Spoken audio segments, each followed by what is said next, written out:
bienvenue dans l'interview. Aujourd'hui, je reçois Fadila Lanan. Bonjour. Bonjour. Secrétaire d'État à la propreté au gouvernement bruxellois, entre autres, et deuxième sur la liste PS au régional. On va parler de Bruxelles Propreté, parce que Bruxelles Propreté est dans l'actualité, puisque cette semaine, la région a refusé une ligne de crédit à l'agence Bruxelles Propreté. Donc, Bruxelles Propreté va mal financièrement. On parle d'un trou pour 2019 qui pourrait être de 51 millions. Est-ce que vous pouvez nous expliquer ce qui se passe à Bruxelles Propreté ? Alors pour rappel, d'abord je me suis beaucoup posé la question de savoir pourquoi cette information circule aujourd'hui, alors que c'est un fait qui est assez connu et qui a été d'ailleurs délibéré et discuté au niveau du gouvernement mais aussi du Parlement. Alors par ailleurs, je crois qu'il faut peut-être recontextualiser les choses. En fait, en 2013, Bruxelles Propreté a procédé à des contrats commerciaux dans Bruxelles. Et pour ces contrats commerciaux qui ont été attaqués par des opérateurs privés, donc qui font de la collecte de déchets à titre privé, Bruxelles Propreté donc a été condamné par le tribunal pour concurrence déloyale, concurrence déloyale avec les opérateurs privés. Et donc la condamnation ayant entraîné évidemment que le juge demande à la région de suspendre le versement de la dotation complète de l'agence Bruxelles Propreté pour faire le point sur le fait de savoir est-ce que la dotation publique sert à financer des opérations privées. Et donc ici nous sommes face à une situation où en 2018 la dotation complète. Non, pas complète, c'est 20% de la dotation. Donc il y a eu 17 millions en 2018 et ici pour cette année c'est 34 millions. Donc c'est la suspension du versement, ce n'est pas la suppression de la dotation. Donc ces montants sont collationnés quelque part. Et maintenant, ce que nous faisons, c'est un travail de conviction vers la Commission européenne pour notifier à la Commission européenne que l'argent public ne sert pas à financer des opérations privées. Et donc, ici, l'idée, c'est vraiment de convaincre la Commission, une fois que l'audit de la comptabilité aura été réalisé, et ensuite la notification vers la Commission européenne devrait libérer, si vous voulez, le fait qu'on puisse verser les montants ici de la dotation. Donc ça, c'est pour les 34 millions gelés, mais il y a quand même 8,5 millions de déficit, il y a 9 millions de provisions, il y a quand même une situation financière qui est quand même avec un gros point d'interrogation. Et quand vous dites qu'il faudra encore convaincre la Commission européenne, c'est aussi des points d'interrogation. Qu'est-ce qui se passe si vous n'arrivez pas à convaincre la Commission européenne? Est-ce qu'on risque un bain de sang social, comme certains l'ont dit, à la BP? Ici, je pense aujourd'hui que certains sont en train d'alimenter, puisque c'est la campagne électorale, et donc on essaye de montrer qu'il y a du chaos. Je vous rassure par rapport au montant et au budget du personnel, et d'ailleurs j'en ai discuté avec les syndicats, il y a des provisions pour les rémunérations du personnel. Donc il n'y a pas de risque ou de bain de sang possible. Aujourd'hui, nous sommes face à une situation où certains, en fait, utilisent, je dirais, la situation de la suspension de la dotation pour essayer de faire un peu, de polluer un peu, je dirais, le moment politique, puisque nous sommes en campagne électorale. Ce que je voudrais dire, c'est que par le travail que nous avons mis en place, par les audits que nous mettons en place, au niveau du fonctionnement et du management de l'entreprise, au niveau de la comptabilité analytique et de la notification vers la Commission européenne, au niveau des besoins en personnel, vous savez qu'ici, nous sommes dans une modernisation complète de l'agence Bruxelles Propreté, avec, pour moi, l'imposition de mettre des mandats au niveau de la direction. Vous savez qu'aujourd'hui, la direction n'est pas du tout évaluable.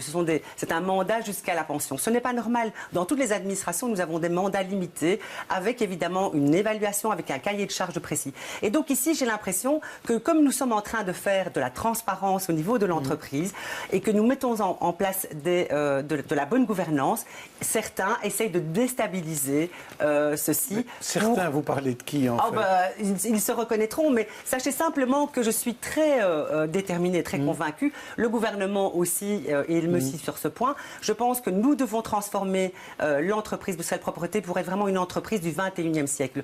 En sachant qu'il y a un certain nombre de missions qui ont été augmentées, les réformes des collectes, le nettoiement, l'augmentation de personnel, tout ça doit faire l'objet évidemment d'une analyse critique. Pour être très clair avec vous, il n'y a pas de problème financier, c'est un problème, je dirais, purement ponctuel et un peu comptable. Donc l'argent est là. Oui. Il n'y aura pas de licenciement chez Bruxelles Propreté. Absolument pas. Il n'y aura pas de faillite de Bruxelles Propreté. Absolument pas.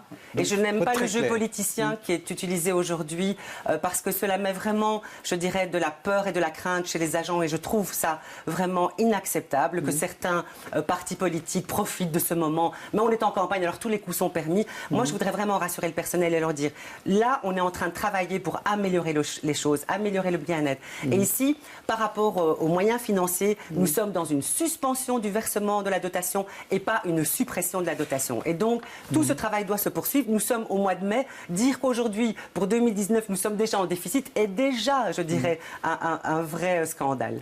Donc, et alors, Écolo, par exemple, demande que vous veniez au Parlement pour vous expliquer. Est-ce que ça paraît logique ou illogique? Je ne vais pas me prononcer pour le Parlement. Je ne suis pas parlementaire et c'est le Parlement qui fixe ses travaux. Mais ce que je vous ai dit aujourd'hui, c'est ce que j'ai répondu il y a quelques jours en commission environnement.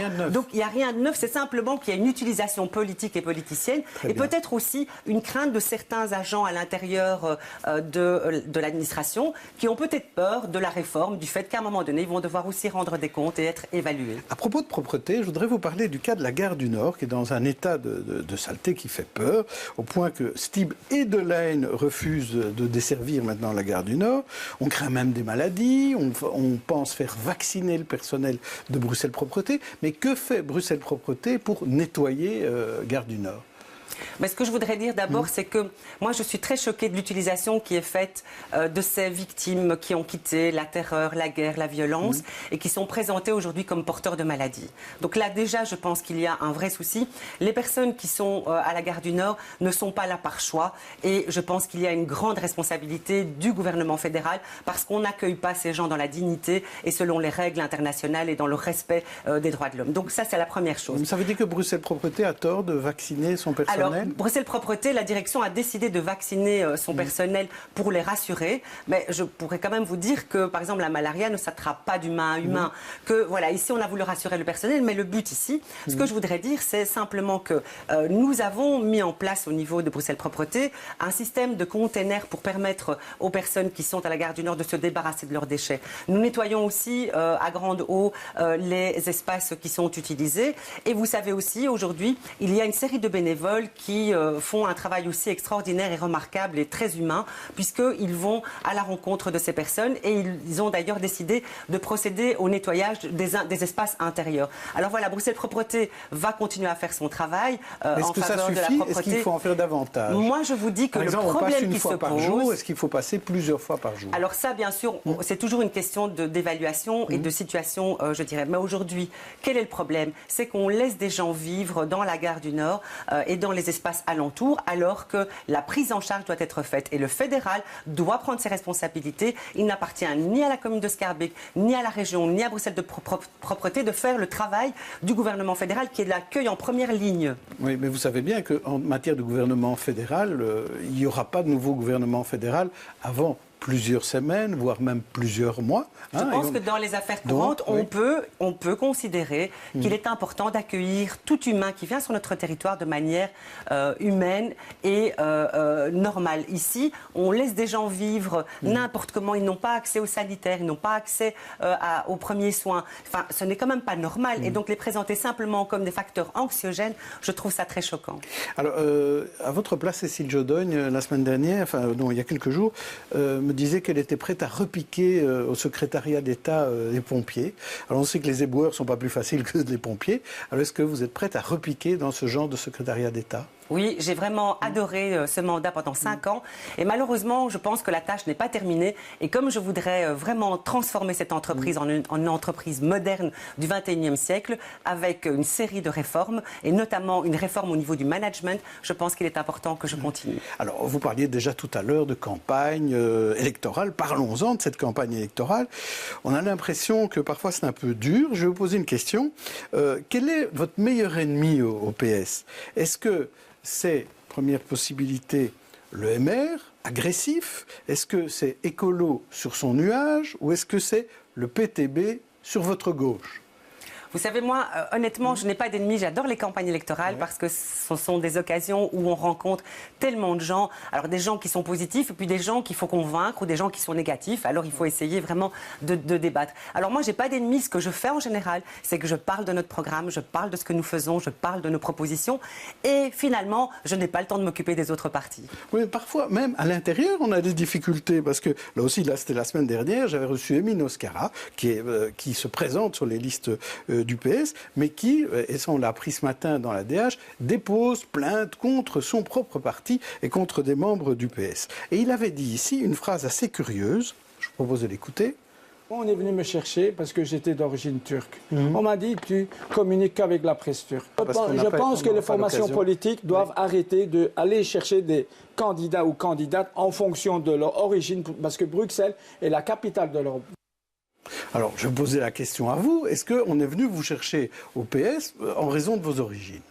Oh, je ne sais pas pour quelle raison on est venu me chercher. Sachez simplement que moi, je pense, comme personne issue de la diversité, j'aime m'adresser à tout le monde. Et nous avons une région bruxelloise qui est tellement diversifiée, qui est composée de plus de 180 nationalités. C'est ce que j'aime à Bruxelles, c'est sa richesse. Communautariser, c'est une erreur d'après vous ? Ne s'adresser qu'à une seule communauté, moi, je pense qu'il faut s'adresser à toutes les communautés et à toutes les diversités et à tous les citoyens bruxellois. Et toutes les politiques que nous devons mener doivent s'adresser à l'ensemble. Oui. Merci Fadila Danal. Vous retrouverez demain Stéphanie Meyer pour une autre interview. D'ici là, bonne journée, bonne soirée à tous.